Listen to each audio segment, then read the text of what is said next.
It's unbelievable that this is our fifth anniversary. 5 years we've been doing this work in Lake Oswego. And I want to thank all of you for your support, for your helping hands, helping snacks. Can't leave those out because you fed me well, and I appreciate it. So tonight is a special night. We're focusing on education in terms of our schools. And we want to acknowledge those who will be attending from the school district. We have Neelam Gupta, a school board member, Dr. Jen Sheely, the superintendent, and I think there may be some others, Liz Hartman, one of the school board members. And so tonight, it's about our future, our kids, and what they're learning and what they're not learning. And so let us get ready. I want to introduce John Barber. He is a member of our leadership team, and he's been here since the first meeting of Respond to Racism. John is going to be reading our land acknowledgement. Today, I would like to honor the people whose lands we live on, the Mulala, the Cayuse, the Tualawan Kayapaya, the Adafadi, the Willamette Tumwater, the Wasco Wishram, the Clackamas Chinook, and other Chinook people of the Willamette area. We acknowledge those tribes as the original inhabitants of the land and recognize their forced removal from their land. Land acknowledgements are more than just explanations, name-checking the tribes and native nations whose lands we occupy. These statements help demonstrate respect for and awareness of the enduring relationship between Indigenous people and this place. Acknowledgements do not exist in a past tense or historical context. Colonialism is a current, ongoing process, and it behooves us to seek and build an understanding of our present participation. Thank you. Thank you, John. Let me just go over our overview by beginning with our mission. Our mission is to educate and empower Lake Oswego residents and institutions with the tools to combat racism in all its forms and make Lake Oswego and Oregon a better place to live for the residents of all races and ethnicities. And I want to do a little side note to that. When we started this venture, we were focusing just on Lake Oswego, but we recognize that we have people who are from all over the country and some from out of the United States who tune in to our programs every month. So wherever your place is, I'm hoping that you are helping the residents and the institutions combat racism and giving them tools. And with that, I know I started off because I was so excited for the 5th anniversary. I can't believe it's been 5 years.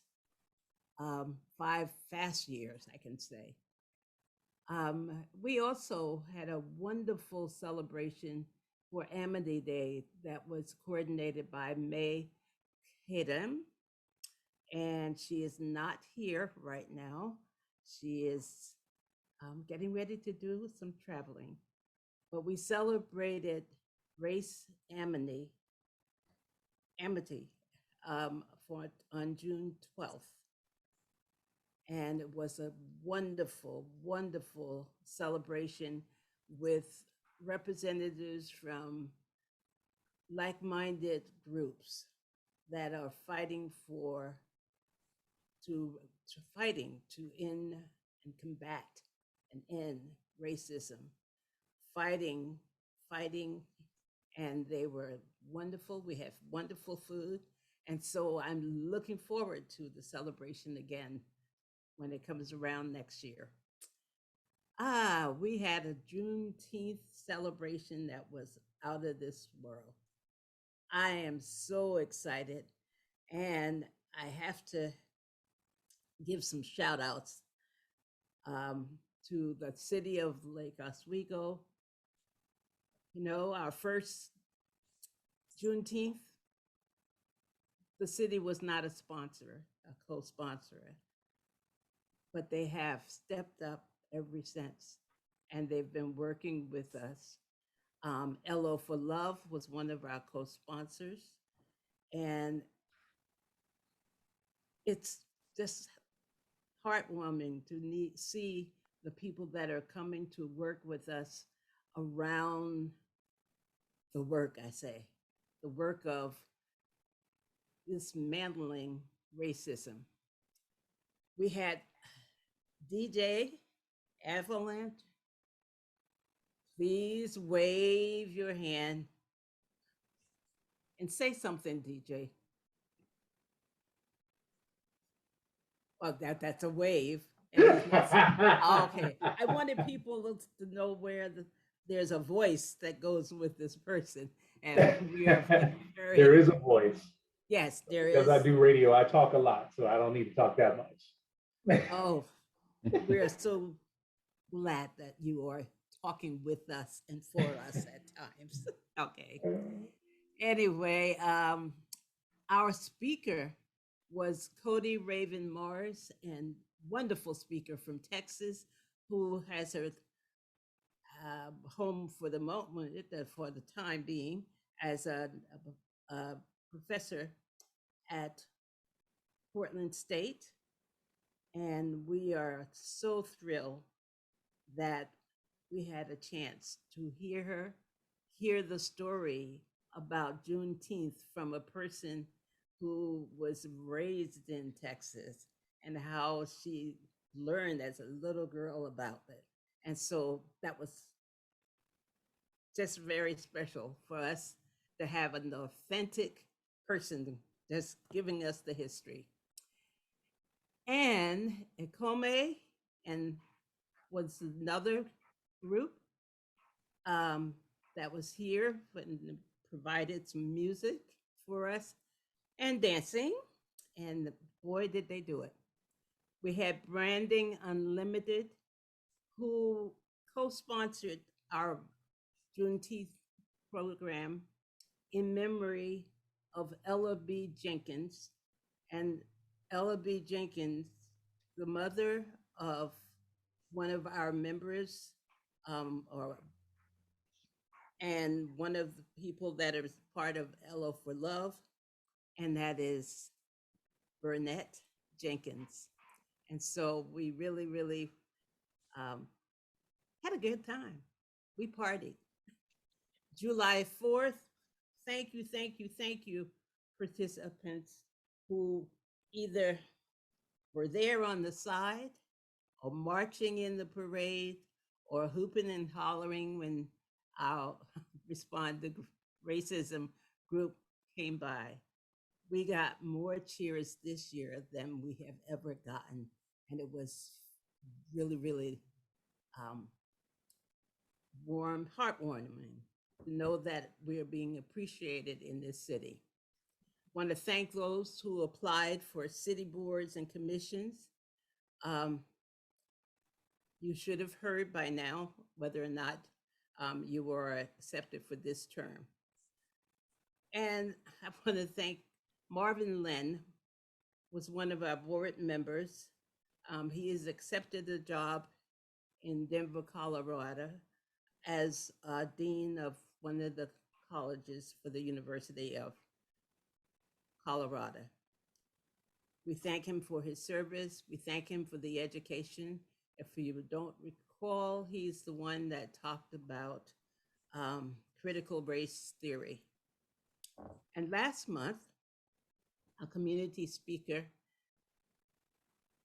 Ava Gujima, about Native children and the legacy of residential schools in Oregon. And so we're continuing to provide education. Now it's time for you to do something. And we're going to have our first poll. And it is, I'm reading it, but go ahead. Did you take at least one action to support Native sovereignty, treaty rights, and culture, and or Native organization? And let us know what you did by putting that in the chat. So let's take the poll. Let me know, John, when you get most of the responses.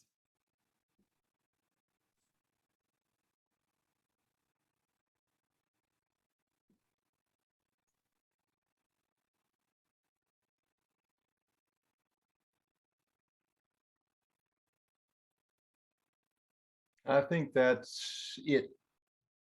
Okay. Thank you so much. All right. Moving along. Let's see. We have 42% of the people did something, and that took an action. And 58% of those who were attending tonight. Some of you may not have been here last month, but it's not too late for you to do something. So we'll go on. All right, so for our meeting tonight and for this space, we have agreements for this space and we have expected outcomes. Our agreements: be brave, share ideas, ask questions, and engage in conversation. Let others speak. Respectfully listen to understand and be open to new ideas. Share your unique perspective and speak honestly. Critique ideas, not the people. Ask clarifying questions. Respect each other's thinking and value their contribution. Honor confidentiality. Now, our expected outcomes: you'll get to acquainted with who is in the room and wanting to respond to racism. Another outcome: we won't solve racism in 2 hours. And you'll leave the meeting with more questions than you came with. That's a good thing. You'll have one actionable item, and you'll have more ideas of how you can interrupt racism. And now it's my pleasure to introduce our guest speaker for tonight. I have this question for all of us to think about.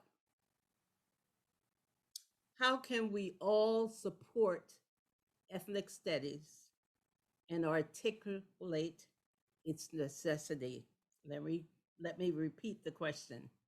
How can we all support ethnic studies and articulate its necessity? Our guest speaker today, this evening, is Natchee Barnd. He is Associate Professor of Ethnic Studies and Native American Studies at Oregon State University and is coordinator for the Ethnic Studies Department. He is comparative and critical ethnic studies scholar. Interested in the intersections between ethnic studies, cultural geography, and Indigenous studies. His research focuses on issues of race, space, and indigenous geographies. Dr. Barnd will discuss the history and potential of ethnic studies in building community, solidarity, and social justice. Please welcome our guest speaker for tonight, Natchee Barnd.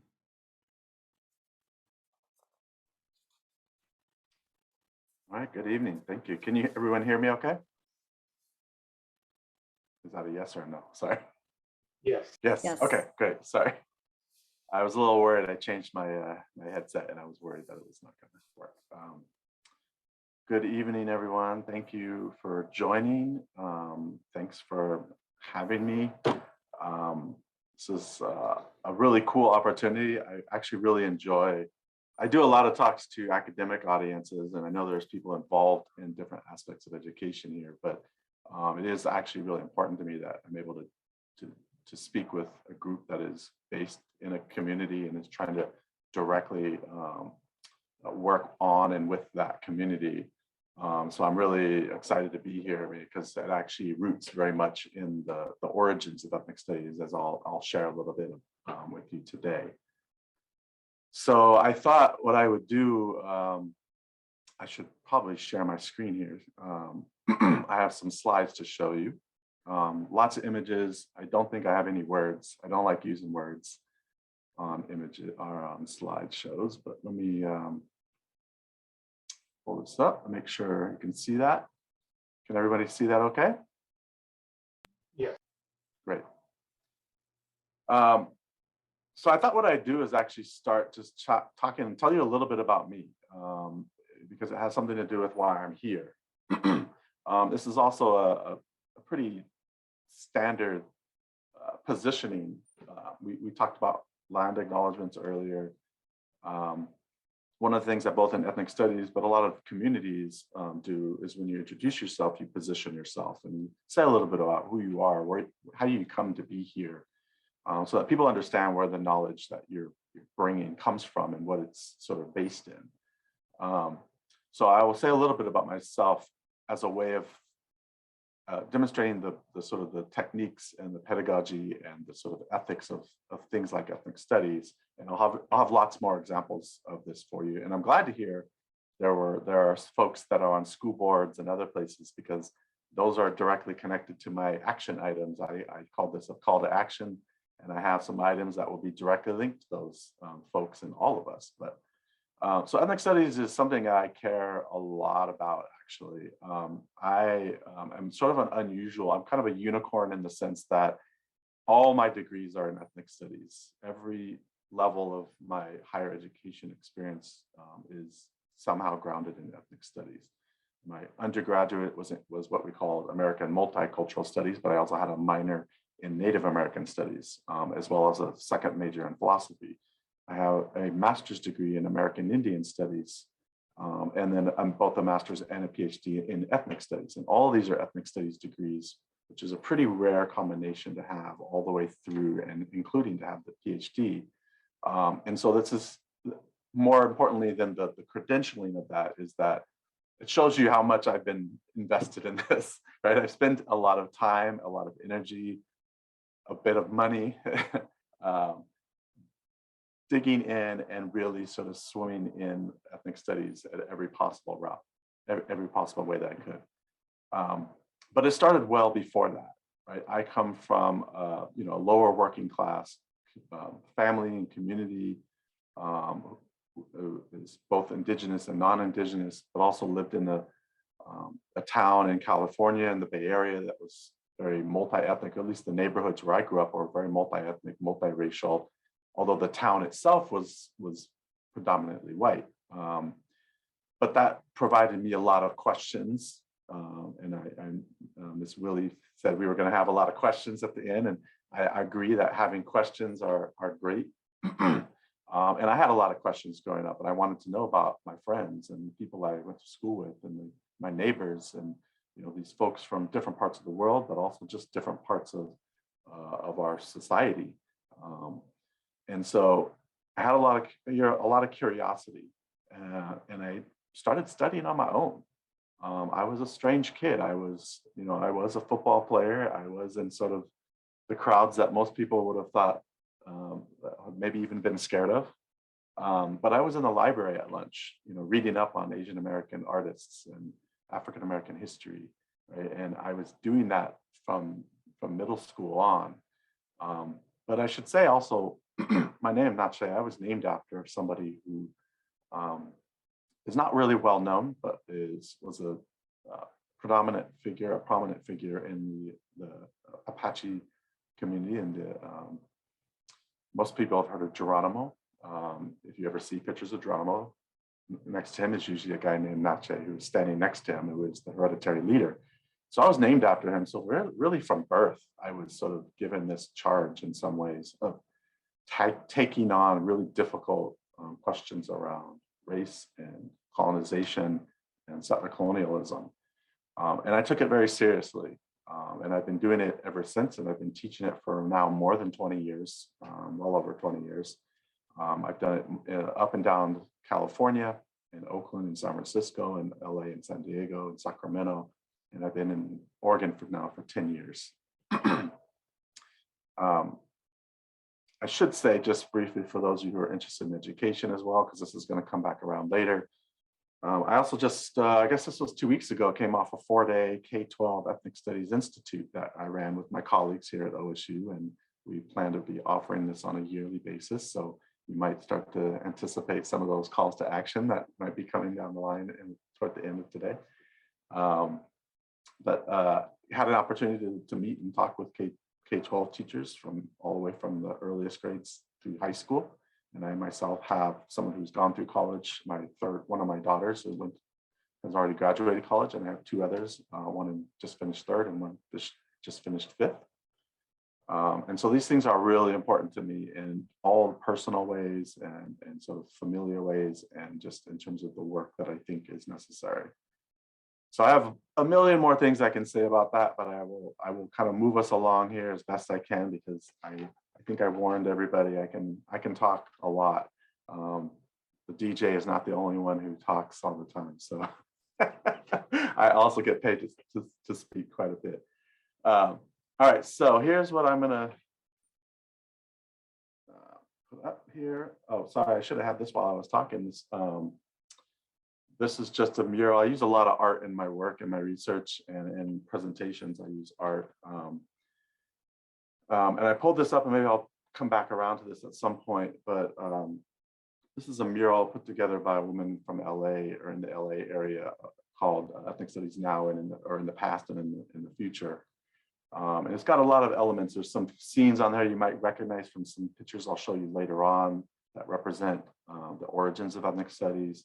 There's some key figures, writers and speakers and activists from different aspects in different parts of the country. And then several textbooks, important textbooks that have formed the foundation of ethnic studies as an academic and intellectual discipline. So we'll come back to that. And then briefly, I mentioned the K-12 Institute.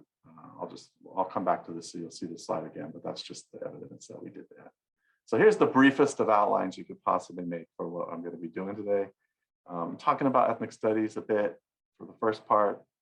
In the middle, we're going to do one of these exercises that is rooted in the principles of ethnic studies called story circles. So feel free to kind of sit and enjoy and be off camera for now. When the time comes, we'll ask for those of you who can stick around to come on camera and do some story circles, but no need to worry about that just yet.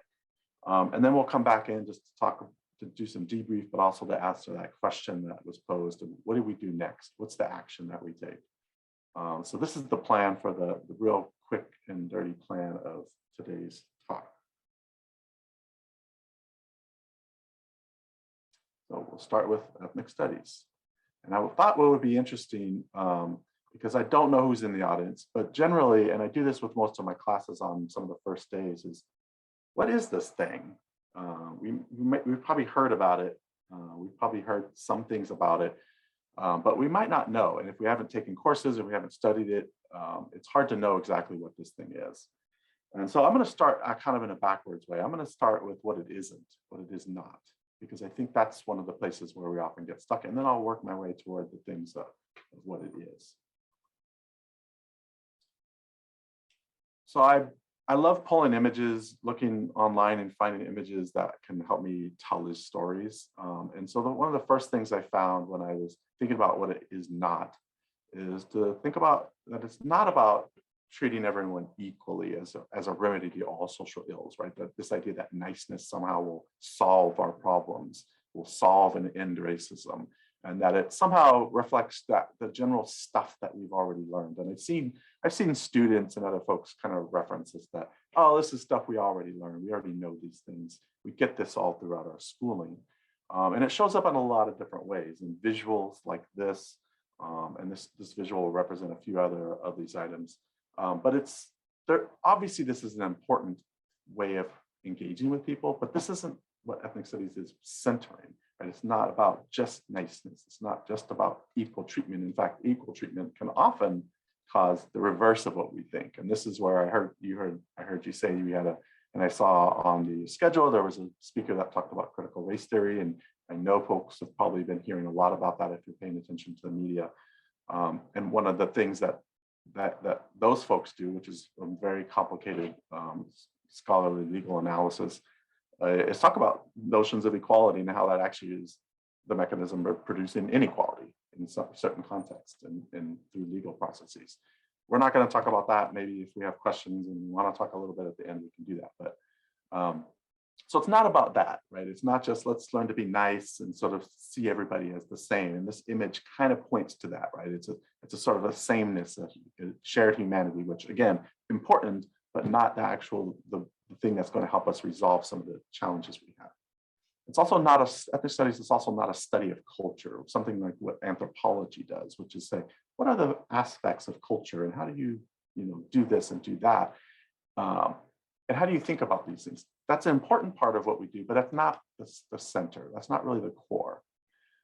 It's also not a call to celebrate cultural and physical differences, if that's all there's going to be, right? We do celebrate differences and we do celebrate different cultural contexts and histories and backgrounds, but that's not sufficient. And a lot of schooling will tend toward that process of sort of a celebration of difference, and that will be the end of it. Again, all these aspects, all these things I'm pointing out are important, small pieces of what we're doing, but not the sort of the big core. It's also not about creating victims. And this is something I'm hearing quite a bit right now in popular media, that somehow ethnic studies and fields like this are creating people that are only victims, right? That somebody's always oppressed and somebody is always the oppressor. And while there's some truth to that statement, I think the implication is that's what we're trying to generate. In fact, agency, the idea of agency, the ability to make choices and sort of make your way and navigate really complex situations is really important in ethnic studies, and actually maybe one of the core pieces. So it's not about being victims. It's also not about, but it's not about ignoring when there are sort of inequalities and systems of oppression. And it's also not about then therefore villainizing whiteness. And I hear this quite a bit. As I'll point out later, allyship is actually really important. Looking important and critically at whiteness is really important. Nobody's villainizing whiteness if they're actually doing good work in ethnic studies. And I'll really quickly mention a couple more to move along, but it's also not about switching, therefore, the direction of racism, right? Just switching who's on top and who's on bottom. It's also not about colorblindness, multiculturalism, Eurocentrism, food and fiesta, or great man narratives, like some person does is responsible for the changing of society in and of themselves, whether we're talking about Abraham Lincoln or Martin Luther King, right? It's thinking broader than that and thinking more collectively than that.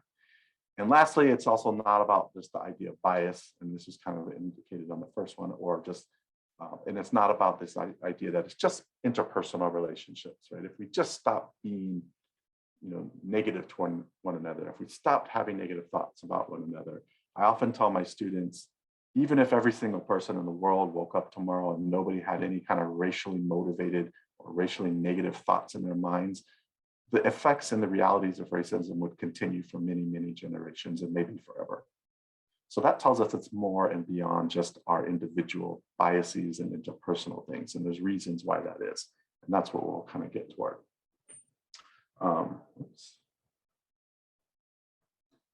So along those lines, then I should say ethnic studies is a weird name, actually, given all that I just said. It's a bit of a misnomer. It's not really about ethnicity to a great extent. Ethnicity is an important part of what ethnic studies does, but the confusion between race and ethnicity, and this is an image that I've seen used to sort of talk through what race and ethnicity are and the distinctions. Ethnicity is probably about culture, right? And that's an important part of what we do. But race really becomes a core center of probably more so than ethnicity in our scholarship, in our teaching, in our pedagogy, in our community building. All right, that's just a couple quick things on what we are not, which is always a weird place to start, but I thought it would be useful. And then I found this image, which I thought was really interesting, which I think is maybe the opposite example, an opposite example. This is something I think was created for the ethnic studies program that's being developed in California, the curriculum, the liberated ethnic studies curriculum model. And I really like this statement. I've heard this statement before. I think it comes from South Africa on the bottom there. Nothing about us without us is for us, right? And this is, as I mentioned, the notion of we're not about victimhood, we're about agency. This is very much a statement around that, about self-empowerment, right? That nothing that somebody does or writes or says about us, and this is largely sort of centering communities of color, Indigenous communities, and it does that without us, can be for us. This is what the legacy was before, right? Somebody telling you what's good for you and what you need and how you're going to live and what choices you can make and who you can marry, et cetera, et cetera, et cetera, and what your options are. And this is a really great image. It's there's a lot in here. I won't have time to unpack it just in this really simple image, but I thought this got much more directly to the idea of self-empowerment and community building and sort of these critical angles that ethnic studies tends towards in their work. So let's now go to where this comes from. You may know this history, but you may not know the details of it. I used to teach, I mentioned I taught in Oakland and San Francisco. I used to teach at San Francisco State, and San Francisco State, although it's called San Francisco College at the time, is one of the two origin places for ethnic studies. Both UC Berkeley and San Francisco State were the places where students pushed for, protested, and moved toward ethnic studies. So ethnic studies is an activist discipline. It's based in activism. It always has been and it always will be. And it's not ambiguous about that. And it does not pretend that we can have objective knowledge about the world, but rather we embrace the idea that we need to be activists towards communities that need activist work done with and for them and between them. And it's okay, right? And that's okay to position. And I don't know if she's still on, Caitlin from Kalamazoo, and she can attest to this, right? Ethnic studies has always been driven by students. It's always been led by students, demanded by students, students of color, Indigenous students, but then also joined by white students and other students who saw the value in what was happening and the need. And in San Francisco State and at Berkeley in this time, this is in the late 60s. So we're talking about the civil rights era. We're talking about the Vietnam War era. Lots of protesting, lots of activism, lots of social movements taking place, feminist movement, right? All of these things taking place simultaneously. And one of the ways it manifested at these universities were students of color that were at these universities looked around and said, there's a lot of things going on here that are not acceptable and that are not beneficial to us and actually are harming us. Right? So they began what was named the Third World Liberation Front, which also gives you a sense about the sort of global reach that they were thinking about. But they were responding to a number of issues. They were responding to misrepresentation in their school learning or lack of representation. So that's an important sort of pillar of ethnic studies. To social marginalization more broadly, right, that they were experiencing in the communities where they came from in a highly segregated and highly sort of unequal society at the time, or in those communities. They were looking at inaccuracies in history and other scholarly work. They were interested in noticing that the university was not very well positioned to serve the communities that they came from, or to even engage with them except in an extractive way, to extract information and knowledge, or to sort of implement policies. They were noticing that white supremacy was either assumed or sometimes explicitly being deployed in their learning, in their experiences, in their day-to-day, in the policies and the structures and the classes and the sort of the research that was being conducted in the writing. They saw that there were no teachers from their own communities that were there. And in fact, they were noticing that there were very few Black and Brown students. And so they wanted to argue for better access to educational institutions. And so inclusion within these institutions where they were supposed to be learning. And these are just images I'm showing you of some of the gatherings that were taking place, the walkouts, the protests, the strikes that they were engaged in order to press these issues.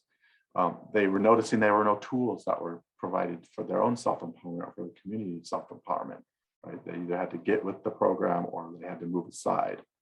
They were also noticing that they were also responding to, I mentioned Vietnam, global warfare and politics. So thinking about questions of empire and conquest and exploitation, resource extractions and environmental damage that was taking place across the globe, both in the way that those were politically aligned with what they were experiencing, but also for many of these students that were directly connected to their family histories, where their families were coming from and why they were coming from those places to a place like California or the US, and how those impacted them.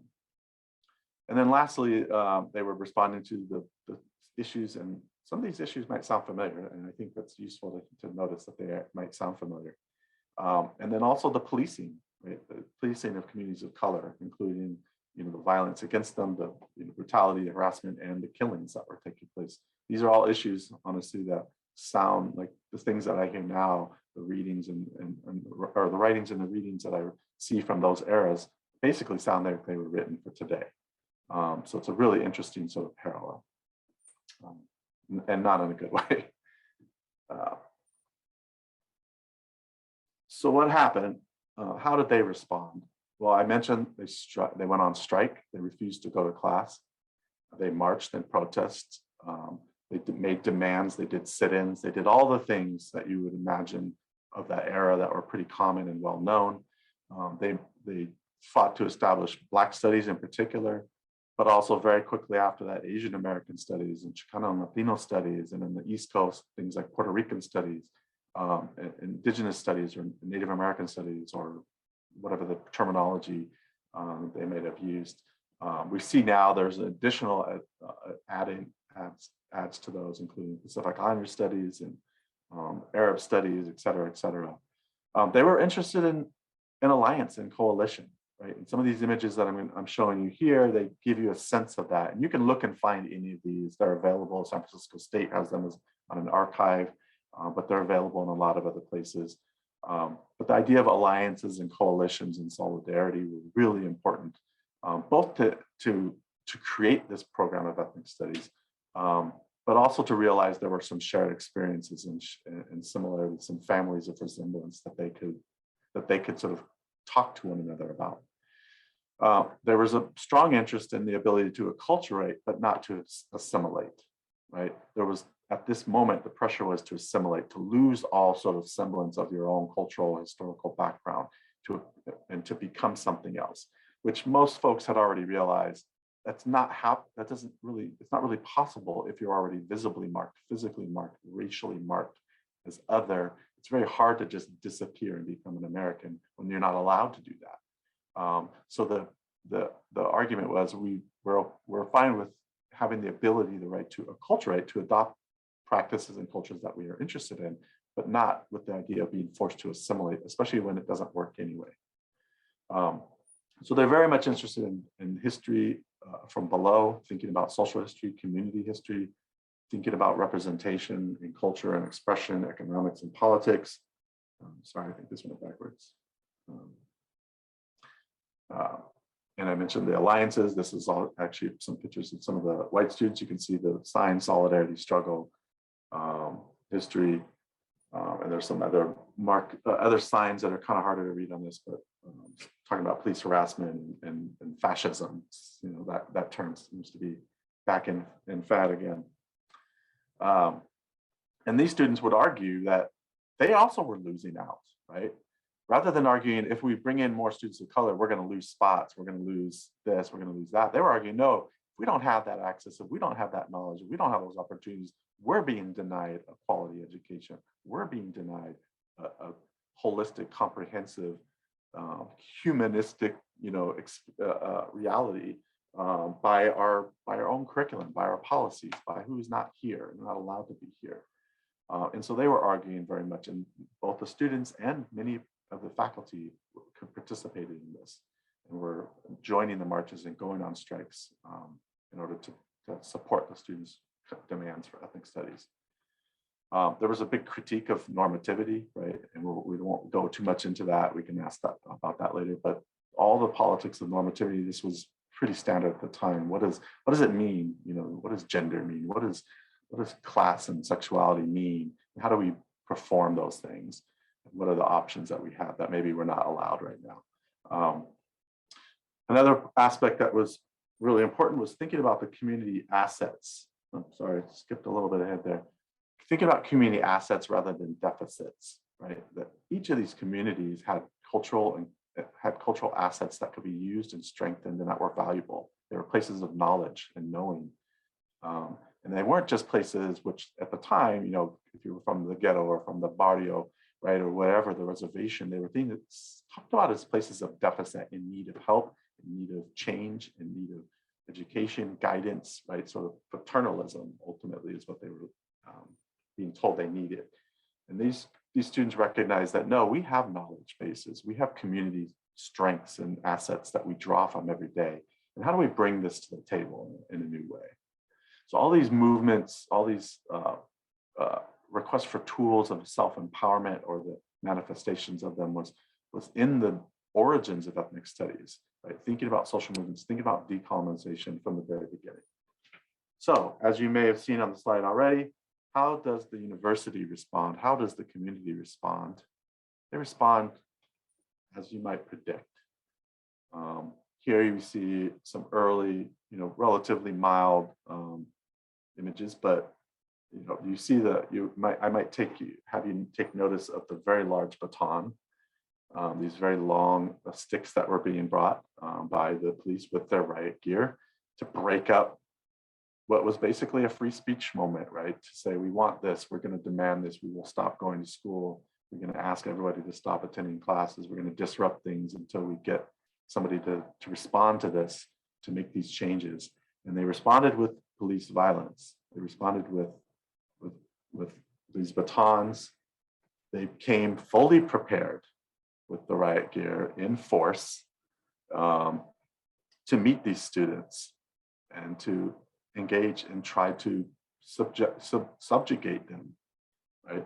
Just keeping in mind, these are students asking for education, right? This is what they're asking for, but the type of education that they're asking for, which is what was the problem. And you end up with pictures like this, where it starts getting further and further down the line of severity, where you have people very bloodied and arrested, and many people going to jail for making these demands, for being publicly calling out officials and administrators. There are many, many more of these. I just pulled a few to give you a sampling. This one I hadn't seen before, so I pulled this one because I thought this was pretty stark. And I think this is also the building that I worked in, which later became the Ethnic Studies building. I don't know for sure, but it looks very familiar to me. So this is the door, and to see that raised gun is a very, very haunting picture in my mind, thinking about how these students were asking for just something as simple as representation, equity, fairness, some questions about the curriculum and the policies, and a better education for themselves and for everybody. not just for an elite set of white students, and not just for those students to have a very problematic education. So in this last little bit of the history and talking through the origins of ethnic studies, because I came across this one pretty recently. This is a new image to me, but I like the way that it really complicates a bit of what ethnic studies is. There are a number of elements in here that I mentioned already: voice and dynamics of power and whiteness that we can sort of pull from here.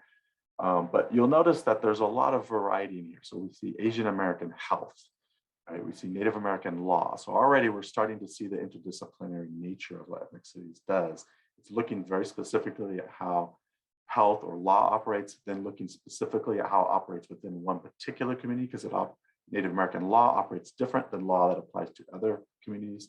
Asian American health has different sort of iterations and needs, things that you need to consider than even Latinx health or Black health, right?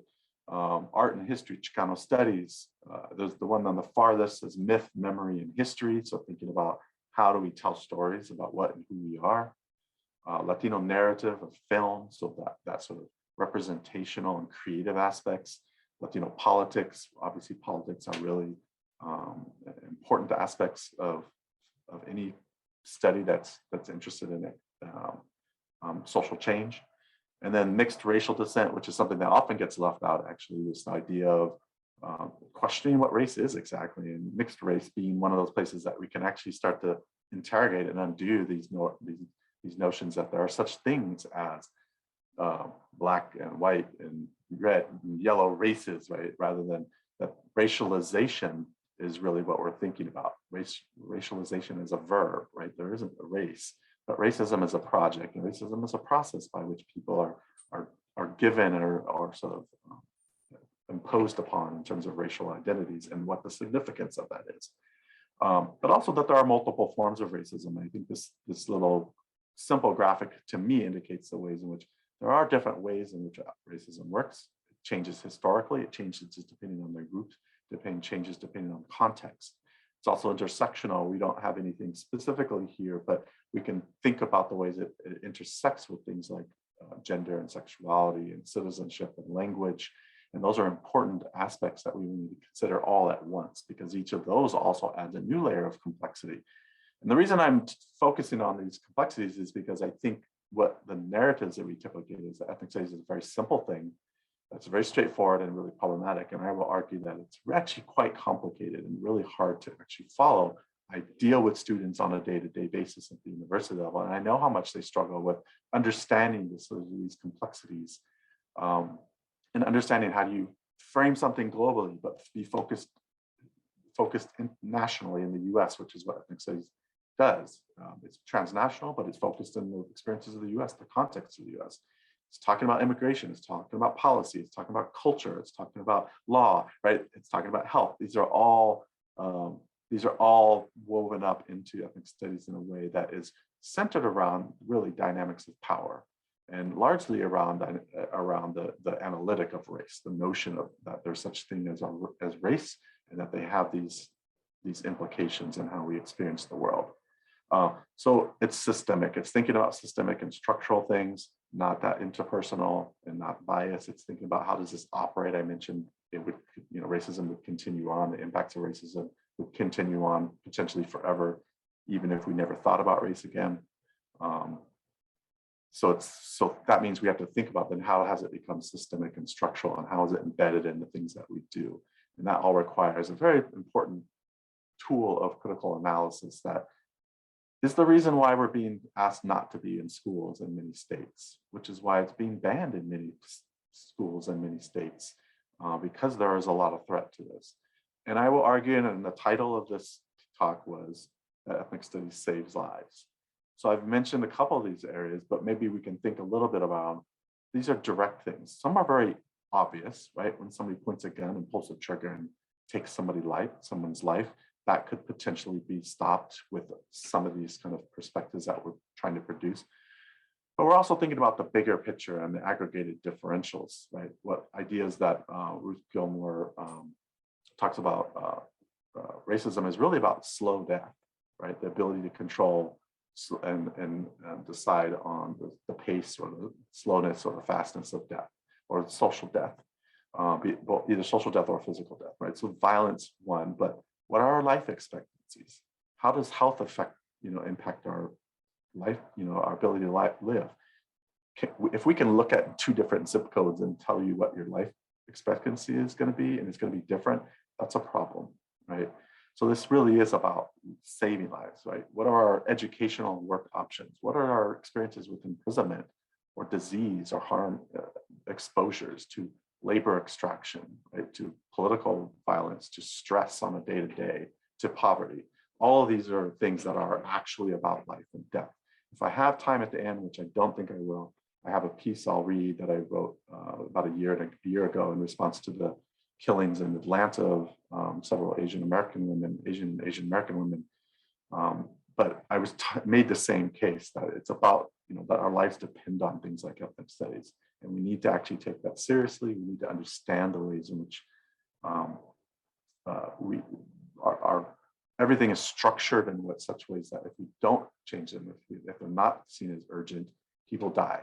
Literally, people die. We can actually count the years that people lose. We can watch people die, and we unfortunately have to watch that, or some people have to watch that quite a bit these days. And so the purpose is to fight, to live full and vibrant and creative lives, right? This is what the goal is, right? We don't want to have to struggle and fight to just have the day-to-day joys that we all want to have with our families, with our community, with our cultures. And so this is a way that we can make life better for everyone.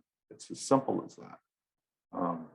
This is a really, really quick sketch of ethnic studies. I hope it's somewhat useful, and I'm more than happy to, like I said, answer questions about this, because I'm trying to give you a lot, like a fire hose. I'm trying to give you a drink with a fire hose kind of situation here.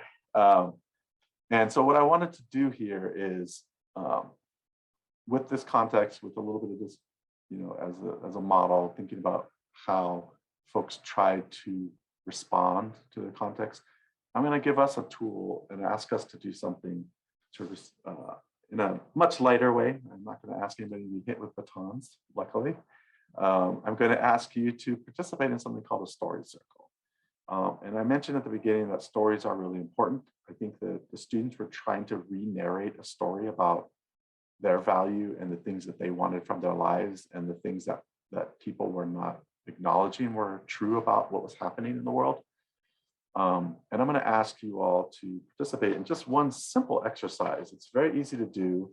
I think it's really useful to use in a lot of contexts. So you can use it with colleagues in work context. You can use it in family.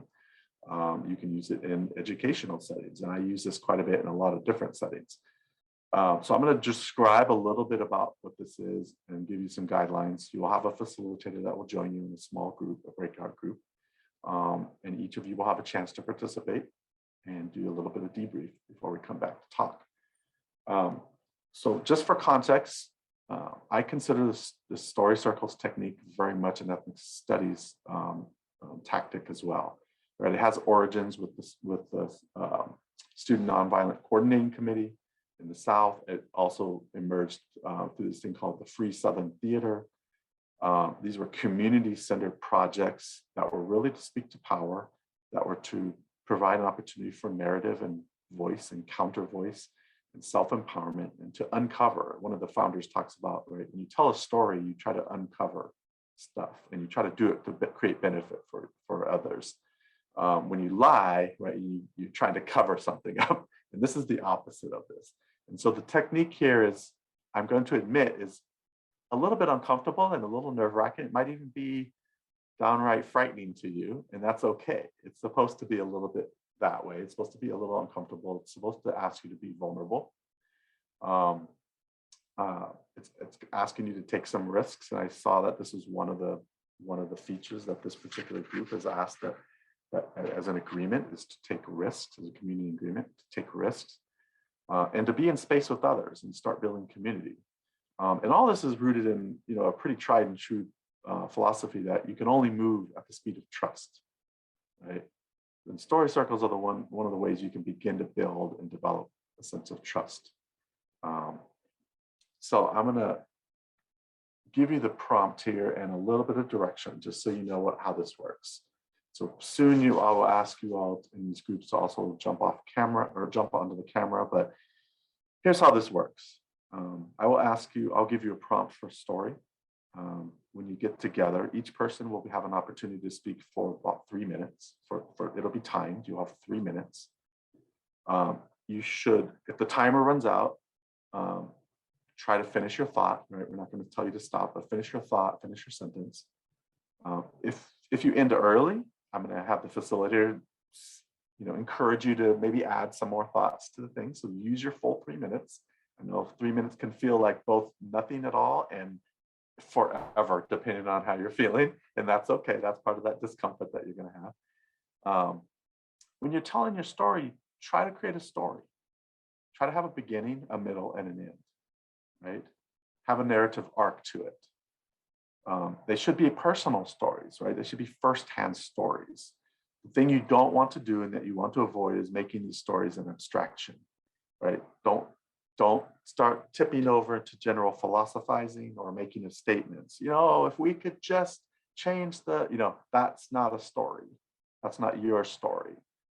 So make sure you try to stay in the I statements world. Try to talk about personal experiences and feelings while you're making your narrative arc. An important aspect of this that besides the story is after each person finishes, you just thank them. Everybody says thank you or I appreciate you sharing that or whatever it is that you feel like you need to say at that moment for that person. But you verbally say thank you, appreciate you, whatever it is. Then 2 more steps. You take a very deep, slow breath. If you just did the speaking, you will appreciate the ability to release. If you're getting ready, you'll appreciate the ability to release and calm yourself. But it also provides a little space for us to not just jump, right? And allow us to sit with each other's stories for a moment. So take a deep breath together, let it out, pause just a little bit, and then move on to the next story. Since we're not in a circle, we can't actually sit in a circle. I'm asking the facilitators to just kind of indicate, okay, we'll go to Pat next. After this story, Pat, you'll be on deck for the second story. The facilitators, by the way, will begin. They'll tell their story first. So that gives you a little bit of time. But after that, you'll go around and then you'll debrief a bit with each other in a small group, and then we'll come back and debrief a little bit as a big group. So that's the basic directions. The facilitators have these directions. I will now give you the question and we'll make sure to put that in the chat so that everybody will have that. So here's the prompt. All right, everybody get nervous, get ready. Here's the prompt that you're going to be asked to talk about for 3 minutes. 3 minutes, that's it. Tell a story about a moment where you were moved or compelled to stand up for something bigger than yourself, or when you failed to do so. Do some of the debrief here with everyone, and we can just do a hand up or something and go that way. But I'd like to know a little bit about your experience with this particular exercise, things that you noticed, things that you observed, how it made you feel, et cetera, et cetera. And I have other things I can ask if need be, but anybody brave enough to start us off? Can we get at least 3 or 4 to get going? It looks like Jan. Hi. Hi. So we had a delightful group. All were wonderful storytellers. And I think the thing that really struck me, and you guys can say something in addition if you want, what struck me is that each of us had an opportunity to work on something, and that ended up with a very positive result many, many, many years later. So I think that was the striking thing, that, in the moment you don't see necessarily much progress, but ultimately things change for the better. And it sounds like you had a shared experience with that with many, right? If you all had that, something you may or may not have known about those people, but that's always a wonderful connection point when people start telling stories and you can see those points in your own story, or they might even help you think about your story. That anybody may have had that experience. Happy to hear about that as well. Who's next? Nancy? Just real quick, I just was thinking, all of us who were white in the group, expressed that racism hurts us too, and we end up with guilt and shame and stuck feelings, that live with us, for some of us, for a lifetime. And then of course, being a person of color who experiences racism and is maybe stuck literally having to deal with that. And so I just, we talk in this country about racism as if it's only for one person, one group, or, an ethnic group, but it's so damaging to white folks. Yeah, and this is something we can be thinking about in terms of story circles, right? This is an opportunity for those circles to take place, because those are conversations that do need to take place. Not everybody needs to be a part of those conversations, right? Sometimes conversations can be segmented out for purposeful reasons. In the same way that for the ethic of this exercise, like normally, we want people to be on camera. We want people to be in person. We don't want people in and out. We don't want observers. Like I wasn't coming in and listening to your stories. Right? If I want you to be vulnerable and to talk about things that matter and to share things, it needs to be a space where you can do that. And these are things that for sure, in terms of whiteness, right, that has to happen and doesn't happen.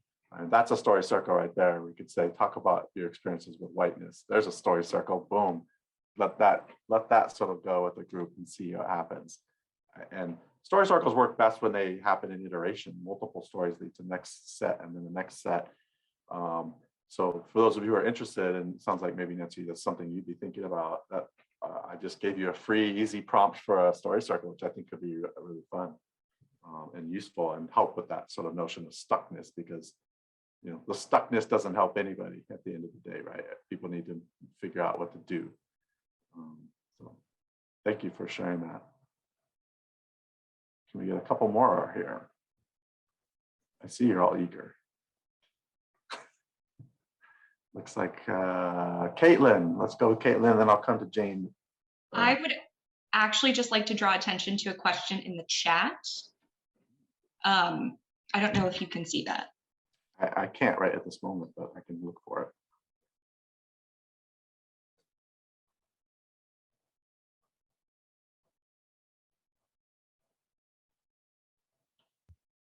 I see a lot of things, so I'm not sure which one I'm looking at here. Down at the bottom, from Sherry and Denmark, in looking at curriculum that is being added surrounding ethnic studies, I'm wondering from what perspective that is being developed and told. Do you read that? Yeah, I'm happy to come back to that more with the Q&A time though. So if I can keep us focused on just the story circle sort of unpack, but I'm more than happy to talk about that. So thank you for that question. Certainly, thank you. Yeah.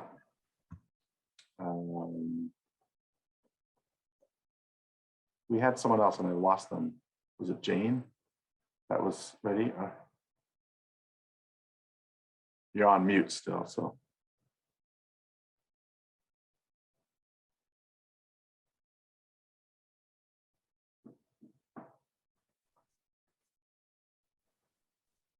Jane, you're on mute right now.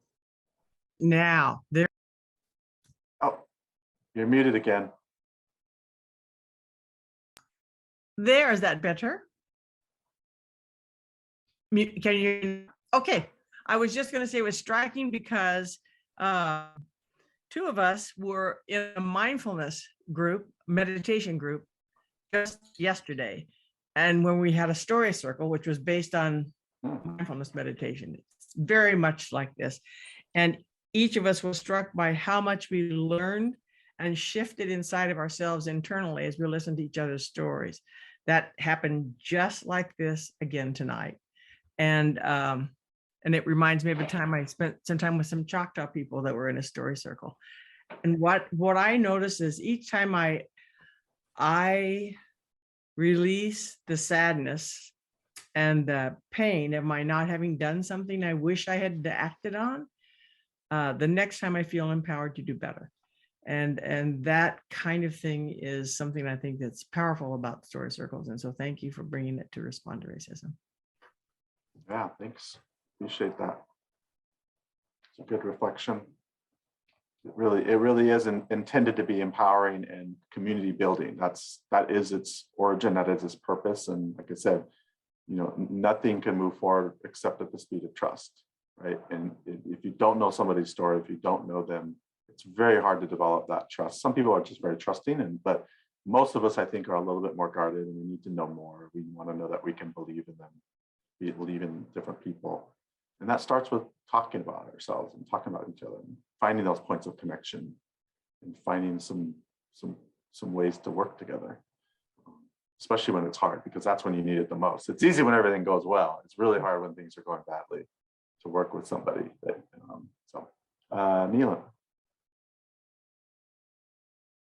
Thank you so much for the great exercise. We had such a lovely group that shared such different stories, and I was just thinking about stories as evidence. And in particular, because I work for the state, and evidence is often defined by qualitative data, right? By doing surveys that are normed, and that's where the value is. But I found so much value in hearing the stories and thinking about the evidence that produces and creates, and we can build on. And in particular, for me as a school board member in schools for students. Yeah, I appreciate that. And that's one of the things that I try to get in there, and I probably didn't do the greatest job, but that is at the center of ethnic studies. And when I talk about knowledge production, right, when in the communities, the information and the knowledge that's in the community, right, that's precisely it. The stories are the evidence. The stories there is value there, right? So if you're an Indigenous community and you're talking about, where you come from and what your relationship to a particular land is, it's based in something. There's evidence there, right? There's a long-standing tradition that informs that. Likewise, right? I remember as a relatively young person, but and I see it repeating over and over again. Like when the video around Rodney King came out, people were like, "Oh my gosh!" And it's like, that's not a new story. People have been talking about this for so long. The evidence is there, but because it's a story, because it wasn't on video, because it wasn't captured and shown to people in their living rooms who hadn't experienced it firsthand, to most of the folks that happens to, that's not news. There's plenty of evidence for that, right? And then so now you have new evidence, and now we're on the opposite side where there's so much you don't want to watch it because it's so traumatizing. You can't watch that all the time. But the evidence still doesn't somehow count, right? It's being dismissed, and so. But these are precisely those things that are necessary, and that these kind of exercises can help us do, right? Talk about stories with each other and understand that there's a reason why somebody thinks a particular way, why they say this about their experience. It's important to understand that and to take it at face value, and sort of move from that place rather than, most of it's always doubt and dismissal, right? With these kinds of questions. So I appreciate that. It's absolutely evidence. And this is also where critical race theory, again, we're not talking about critical race theory, but because it's steeped in legal stuff, that it gets really, really messy and tricky because of the way knowledge and information and facts and evidence get sort of, applied. It's very specific, and it doesn't allow space for other things. And this is precisely where it can recreate problematic outcomes and histories. Can we get maybe two more? I'll try not to narrativize after each. Grace? I just wanted to say that I noticed like a lot of the same emotions that kept popping up were fear or frustration. And then what eventually helped overcoming that fear and frustration was seeing the people, was acknowledging how inaction hurts, and then feeling empathy towards those who are affected by the inaction. Yeah, and I find that, when you hear other people telling similar stories, that also helps, right? Just to feel like, okay, I'm not the only one with that feeling. The questions for story circles tend to be very open. Like anybody could answer these questions, but they really get to the root of who we are and our values, and so that's another really great place where you can do that. One more. Caitlin, you're back. Yeah. I don't know. So this is my first time in this group. And back on the concept of like, yeah, these stories only, things only move at the speed of trust. Everyone in our group was interested in telling stories about when they stood up, or I'm actually going to push back on the idea of standing up because I think it might be ableist, but responding or speaking back to a cause greater than ourselves.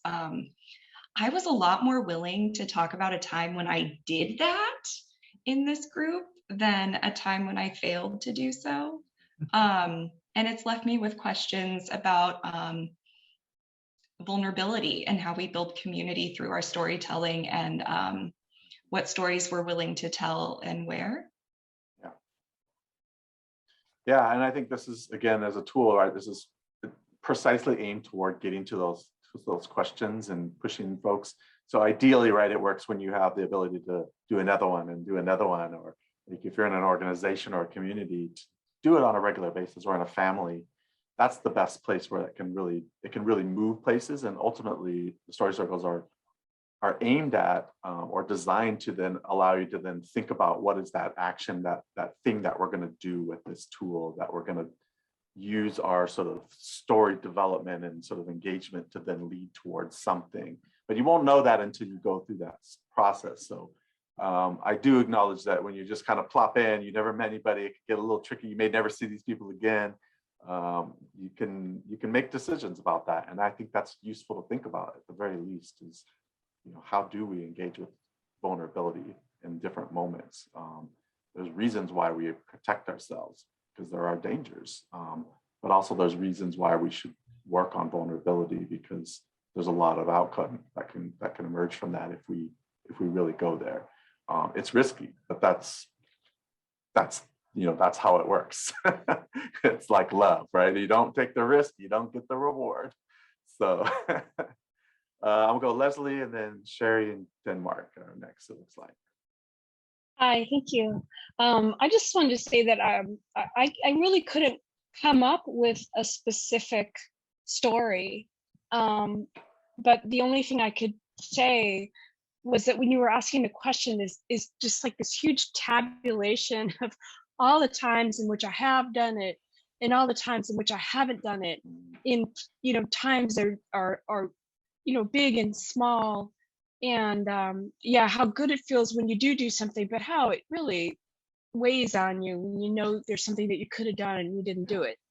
Yeah. And that's really the only thing I could come up with it was like this, like suddenly there was just like just like thousands and thousands of tiny little incidences that I could potentially talk about. And so that's all I wanted to share. Just that. Yeah, well, and this is partly why I don't give you the question too soon in story circles. You don't get the question too soon because we don't want you to create a script, right? Because there's a danger of you start going through and, okay, what's the right one? Who's in the group? And I think this, and you can start doing that calculation as well as you're going through your listing. And you want to sort of get past that if you can. You want to sort of throw that aside and just kind of start talking and see where it goes. I imagine many of you had this experience. You start and you had no idea by the end, you never knew you were going to say what you ended up saying by the end, right? It just kind of came out. And that's a beautiful thing. And that's important because that means you're not scripting out your thing. Even if you're trying to be protective at some level, you're having to open up because you're not ready for it.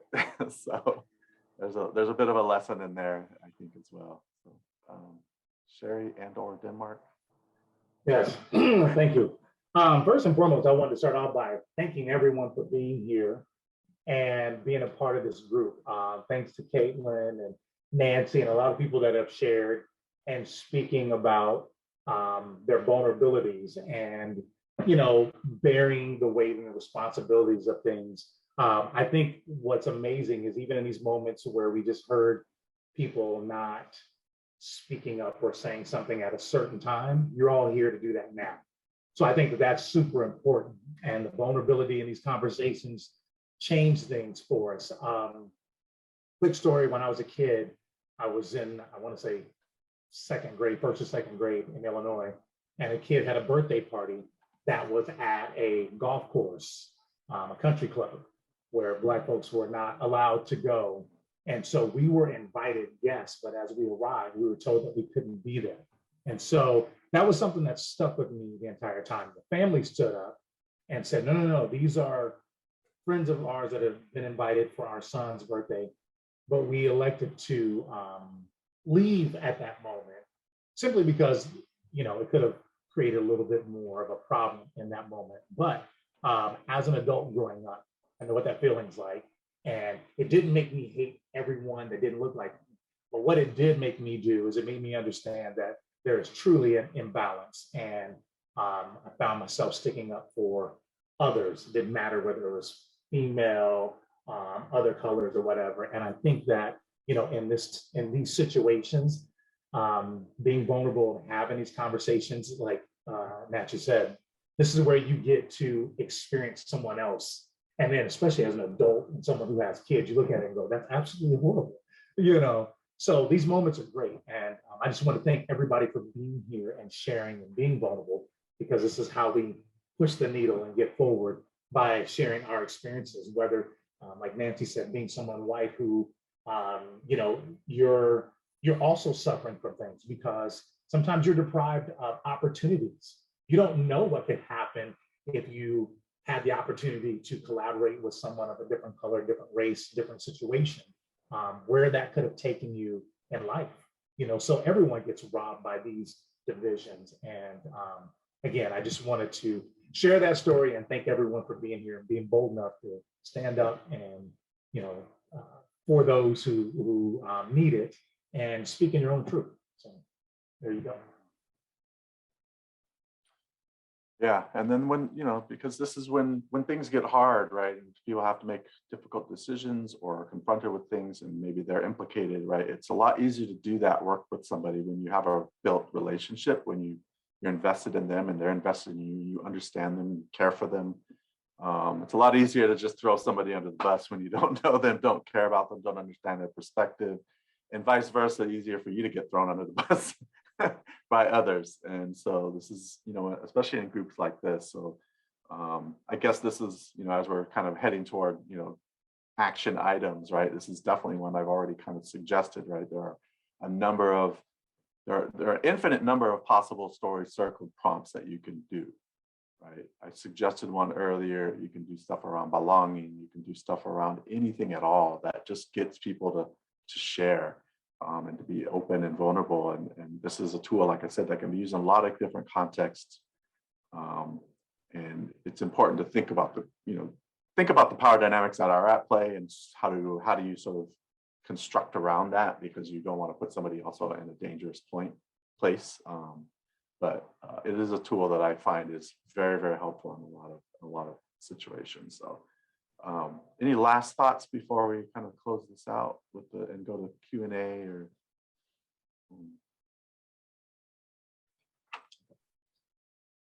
nothing urgent? Oh, you're back. Is this a good time to address the question regarding? Let me do, sorry, I hate to keep pausing. No, it's okay. I just didn't know if this was the right time. Okay, this is going to be the first question we get to. I think I've been asked to talk about the actions, right? What are the actions? What are the things you can do? So one, we have the story circles in different places you can apply them. I mentioned groups, family, colleagues, or at work. And then the idea that you develop stories as a series that moves toward an action that's just determined at some later point in time. This group might be that group that does that. Maybe this is one small mechanism that can be used on a regular basis.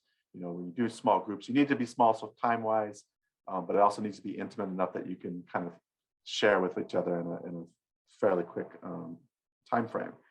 So I mentioned early on, we just finished a K-12 institute. I tried to throw a bunch of stuff at you that I did over 4 days, 4 full days, and that was probably not the best strategy in the world. But we are planning to do that on a year-to-year basis, right? Working with K-12 teachers to think about what does it mean, right? We know, if you don't know, I should have mentioned this, right? We have legislation that requires implementation of ethnic studies into the curriculum, as well as tribal history curriculum into the curriculum in Oregon. Based on my experiences that I've had for folks who feel like they know and feel like they don't know anything, right? There's a lot to do. There's a lot of support that's needed. So recommend and suggest, if you're working with teachers or principals or district folks or school boards, right? There's a place for folks to kind of learn these skills, to understand what this is and how to implement it. It's a lot more than I could possibly share in the time that we had. So you can talk to school board members, you can support your teachers that are doing this work. If you graduated from a college, you can ask them about their ethnic studies programs. I would love to see a lot of alumni coming back and asking colleges about their, I know that based on Caitlin, now Kalamazoo has ethnic studies, but a lot of schools don't have it. They don't have the program at all. They don't have the courses at all. And when they call you to ask you to donate, because the foundation always calls you to ask for money, you can ask them about how do those programs want to be supported, and what are the ways that you can support them. We never get that. I would love to have people coming in and trying to find ways to help us do the work that we're asked to do on a regular basis at university, at OSU here at Oregon State. We have 30,000 students. There's 5 of us that teach in ethnic studies. Do the math. It's not good. It's not good. And yet we're as an institution, wanted to be committed to this work, anti-racist work, and work with tribal communities. And there's not a lot of us who that's what we do. That's the only thing we do. We're the only unit, and the only unit who's ever been created in any institution, pretty much, that is dedicated to anti-racist work and dealing with settler colonialism and those types of matters. So those are things you can do. Last thing I'd say, I guess, is when you hear people, lashing out against CRT, critical race theory, you can push back on it. I didn't give you much, but just push back, because there's a lot of nonsense out there. I've read the critical race theory texts, and I can guarantee you nobody's using them in K-12 systems. I can guarantee you it's a really esoteric field. It has made its way into education, but in a different form. And so there are some links there. But so those are lots of actions you can take: pushing back, connecting with, supporting teachers, offering them to get the training they need, because I honestly don't know how the 15,000 or whatever teachers across the state are going to figure out how to implement ethnic studies. If they've never taken a class, they've never majored, never minored. I see the students that are in my classes and the struggles they have. So there's a lot of work to do. So all those are places where you can be supportive. Okay, questions, answers. Let's see. In looking at, this is from the, are they still here? Did they leave? Oh, Chris and Denmark. Okay, I see, or Sherry and Denmark, sorry. And looking at curriculum that is being added surrounding ethnic studies, I'm wondering from what perspective that is being developed and told. Are people of color engaged in the process, or is it told from the white perspective, as in the case with much of history in America? Ethnic studies is entirely centers perspectives of color and Indigenous communities' perspectives. That doesn't mean we don't deal with or include folks who identify as white. We definitely deal with questions of critical whiteness quite a bit. But the point of it, the whole point of the field, is to center those voices, to center those experiences, to center research and understanding that impacts those communities that had been, at the time that it was being implemented, ignored or dismissed or purposely targeted in a negative way. And so that's the point of it. The point is, this is the one place where, for example, in my classes, right, almost every author is a writer of color or Indigenous writer, right? There's maybe a couple, folks that would be identified as white here and there, but for the most part, I'm the class that people get for the first time. They're reading an Asian American woman writer. They're reading African American writers. They're reading Native writers, poets, artists, and that's all they're reading. And they're getting those perspectives. So it is told from those perspectives, but maybe even more importantly than just the perspectives is thinking about the impact and the implications for those communities. That's what we're focused on. We're thinking about that as our primary sort of point or our starting point for all questions. How is this impacting these communities, and why, and how do we talk about it?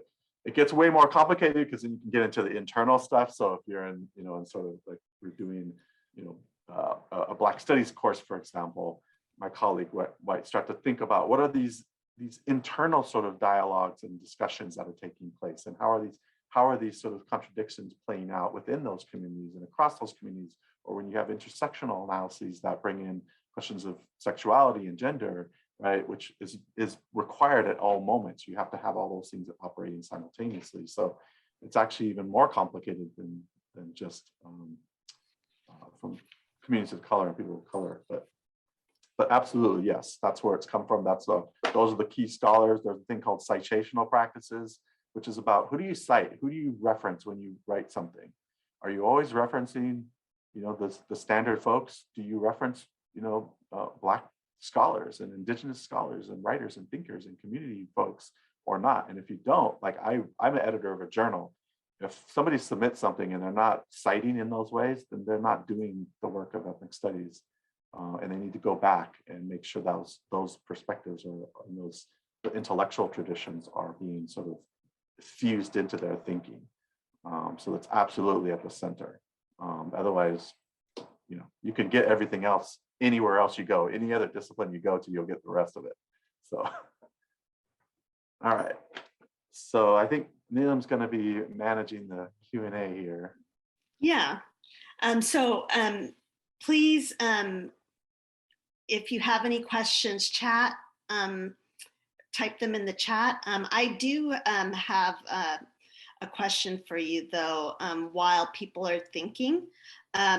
You mentioned the House bill that was passed by the Oregon legislature back in 2017, House Bill 2845, which created the K through 12 ethnic studies standards for social,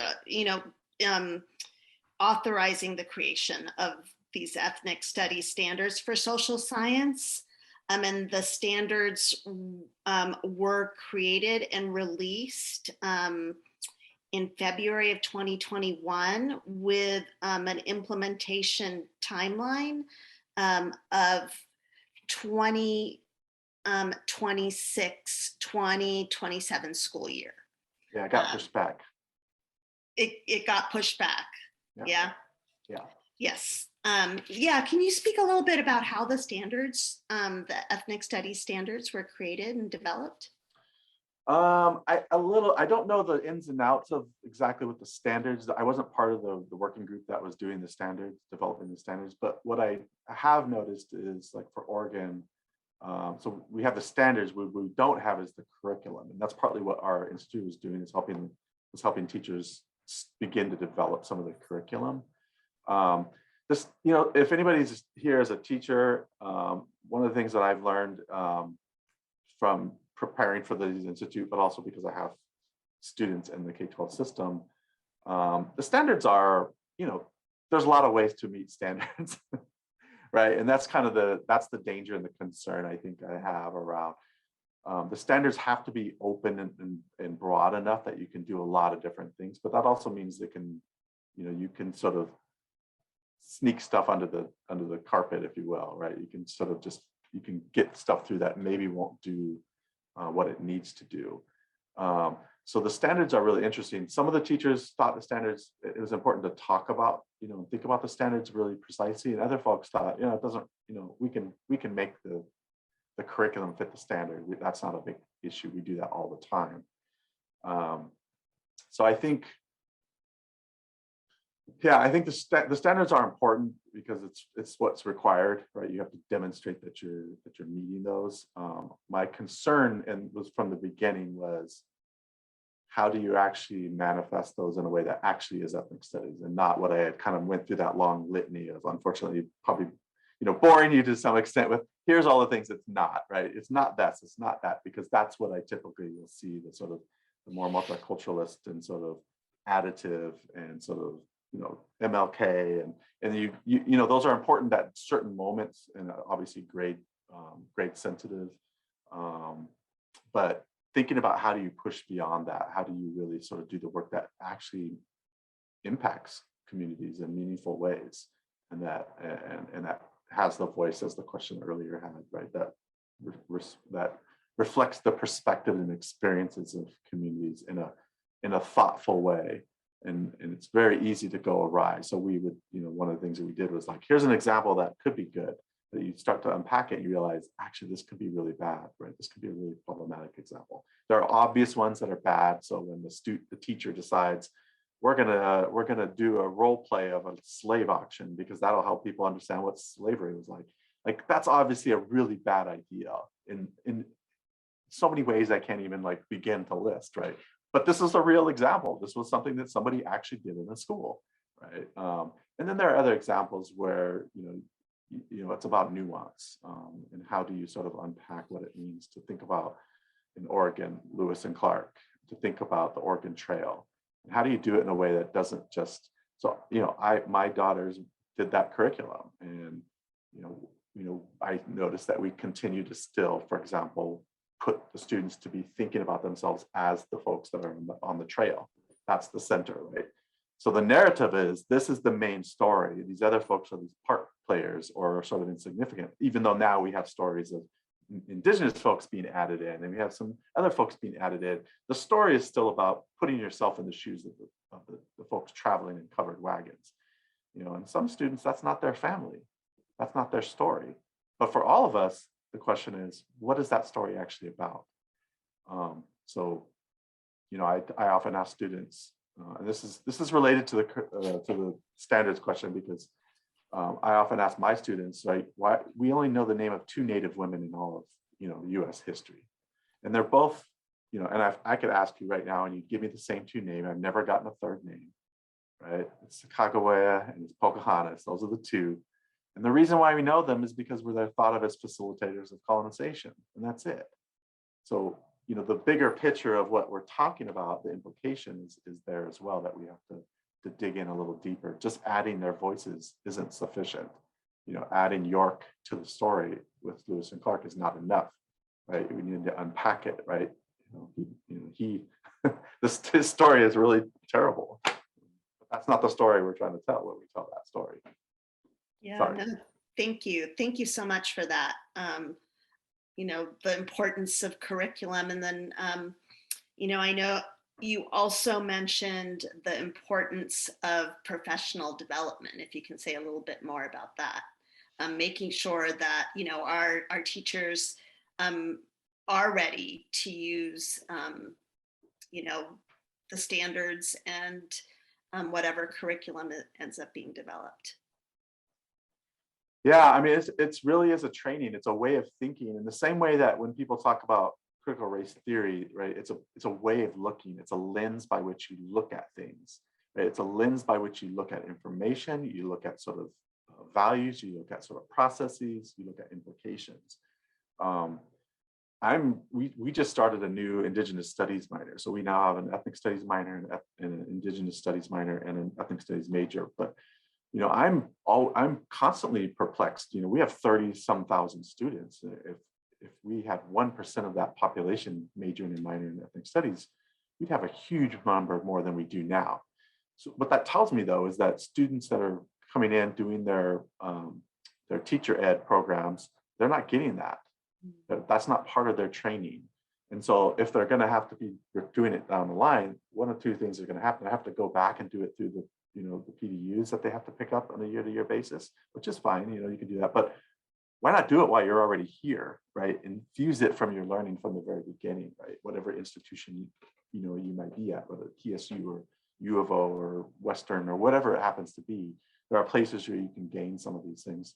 I don't know who, maybe not everybody has ethnic studies specifically, but you can sometimes find proxies for those things. But centering those are crucial if you're going to do the work that's necessary for the students that you're going to be working with. Or if you want to work, I'm from California. You can't work in California very effectively if you don't have some of these things. And a lot of people don't, and so they're not effective. But there's a reason why they are implementing their curriculum at the pace that they are as well.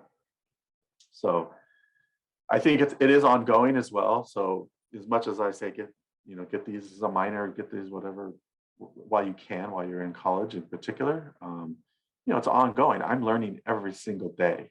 Like I have to learn new things constantly.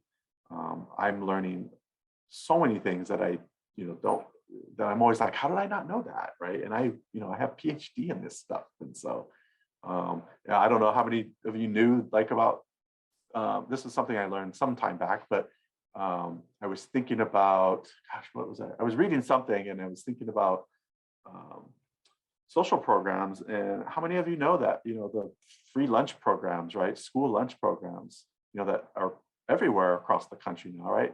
That's got started by the Black Panther Party, right? Like a lot of people don't know that. Like they shamed the nation into feeding children who are hungry, right? Nobody was doing it before. The Black Panther Party started that. And now it's sort of it's a national thing. People do it all over the place, realizing like, yeah, you can't learn, you can't do anything if you're not fed, if you don't have nutrition. You're going to be a terrible student. Of course you are. Plus, people need to eat. It's just that's how we live. So I always find that amazing that we're shamed. That I say that we as the nation were shamed into that by this group that is often villainized for a lot of things. So.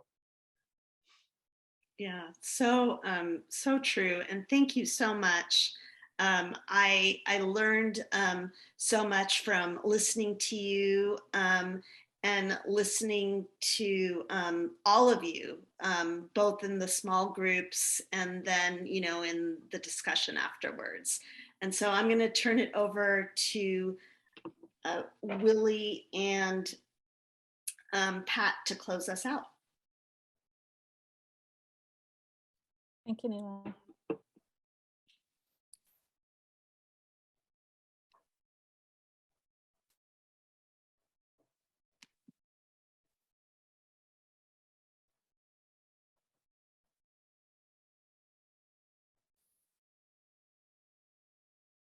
So I don't know where Willie went, but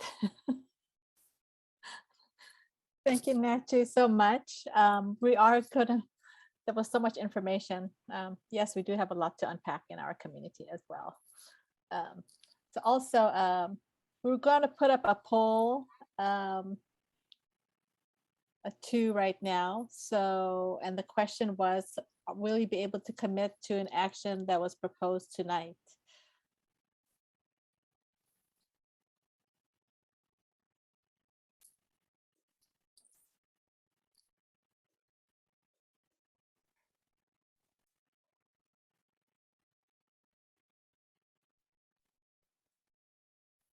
Natchee, I appreciate that the way that you kind of put the actions out of the multiple ways that we can work in our community. So I appreciate that. Yep, Do you have no any problem. last words, Natchee, before we wrap up? I would say I offer myself up as a a resource to anybody who wants to chat about these things, right? Sometimes the formal presentation-y kind of thing is a little harder to sort of really engage. But if you have specific things you want to chat with or you think I could be useful for, when I do these kind of things, especially for community groups, I think of myself as beginning a relationship, and that may last who knows how long. I sort of know that going in, and so for any of you that are here, I'm more than happy to connect with you, answer questions, work with you, do whatever is necessary. So that's it. And thank you all again for hanging out and listening to me a bit. Thank you so much. Also, thank you to the facilitators who help in our breakout groups. And also, like Denmark had said, thank you for being in this space and sharing your stories tonight.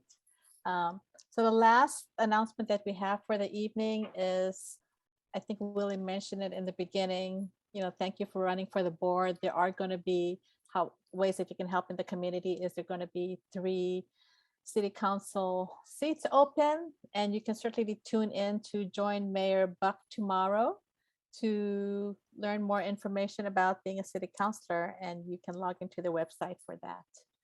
So otherwise, thank you and have a good evening.